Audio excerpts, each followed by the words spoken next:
starting a new party. What's it going to be called? It's your party. We're going to decide when we had all the responses, and so far the response rate has been massive. They've been coming in at 500 a minute wanting to support and join the new party, and we're open with suggestions for names. So if you've got a good suggestion, bring it on. I want it to be something that's inclusive, effective to mobilise people and bring people in, and so we're looking at all that, but it'll be short and inclusive, and so any ideas out there, I'm ready to receive them.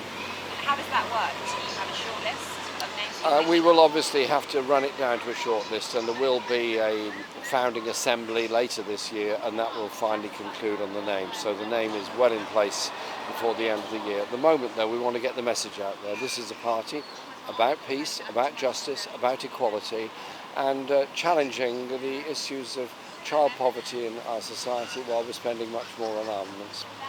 And then you announced an inaugural conference. There's some speculation that will happen in the autumn. Yes. When is that? What will that be like? That will be hopefully mid-autumn time, but we haven't fixed the date for that yet.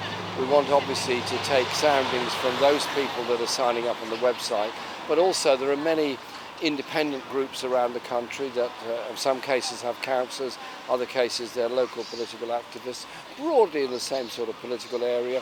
They've all got to be brought on board as well. And so the idea is that we announce this today, we announce the broad framework, a lot of support's coming in, and I'm doing a lot of meetings and events all around the country over the next week or so, and then through August and September a lot more. Just on paper, it sounds like you've launched a party, but you don't have a name. You don't know when the inaugural conference is going to be.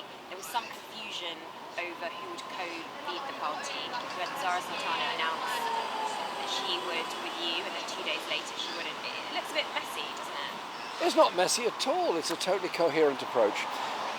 It's democratic, it's grassroots, and it's open. And Zara and I have sent out this statement today, which has had a massive pickup already. The Independent Alliance of MPs have sent out a broadly similar, identical statement in support of it as well. And we will then develop from there. But the broad political principles are there, and that's the important thing, important message to get across. Listen, people have had enough out there. They're fed up with seeing cuts to their services, threats to personal independence payments, continuing child poverty, waspy women shortchanged by the government, and the only thing they can find money for is more weapons of war. The problem is that ahead of the last general election, Keir Starmer and Rachel Reeves boxed themselves in by saying they would never change any level of taxation, particularly for the richest in our society. They now have a financial problem. Not very surprising. And you say Zara Sultana will co-lead it with you, but so far it's been your name announced. You're here doing the interview. Will she really co-lead it? What's her role in all this? Well, we're working absolutely together on this. She happens to be, as far as I know, at this moment in Coventry. I was in touch with her just a few moments ago, so it's all fine. We're working very well together, all of us. And can you achieve on the left what Reform has done on the right? And do you see any similarities between this new party and Reform UK? Reform only offer a message of division and blame. All they do is say that every social problem in our society is somehow or other the fault of extremely vulnerable minorities. They are a dangerously divisive force in our society. What we're offering instead is to bring people together so we collectively face the issues of poverty, the issues of bad housing, the issues of underfunded education. So we face those issues together. Reform are a road to danger, not a road to any improvement in people's lives. And then looking ahead to next year, will you be standing candidates in the Holyrood or Senate elections next year? We'll certainly be standing candidates in the English local authority elections next year in many places. There are already independent groups, and we'll be working with all of those, and we'll have an umbrella and a common symbol, and by then a common name, because you or somebody will have come up with the most brilliant name possible. Over Scotland and Wales, we're obviously talking to friends in Scotland and Wales. They will be deciding on their organisation. I believe in the autonomy of the nations, and so they will decide, but I'm very confident there will be an equivalent voice in Wales and an equivalent voice in Scotland. And would you consider doing a deal with the Greens? We will be working with the Greens where we can work with them, and obviously on a deal? Well, let me finish. On environmental issues, obviously agreed. I hope we can agree on international political issues and so on. I know many Greens. We work with that Green group in Parliament. We're not joining with them. We will be obviously cooperating with like-minded groups.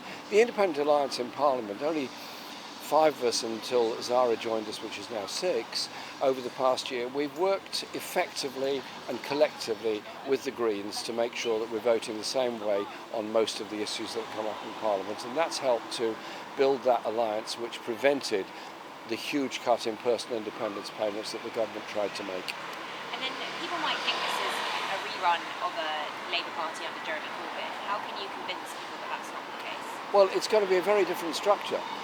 The Labour Party is a very top-down, highly centralised party that is full of control freaks who want to control whatever goes on within the party. But you were at the top at that time, you could change. Yes, I did a great deal to try and change that by establishing community organisers, and during my leadership of the party the membership went up to 600,000, the largest ever in its history. I'd be surprised if it's even a third of that figure now. They refuse to reveal what their membership is.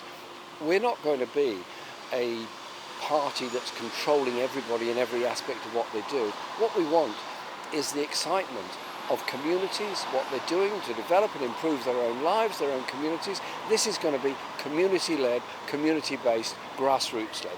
This is going to be very different, and you know what? It's going to be fun. Great. I think we're just going to do 2 for Sky, if that's okay.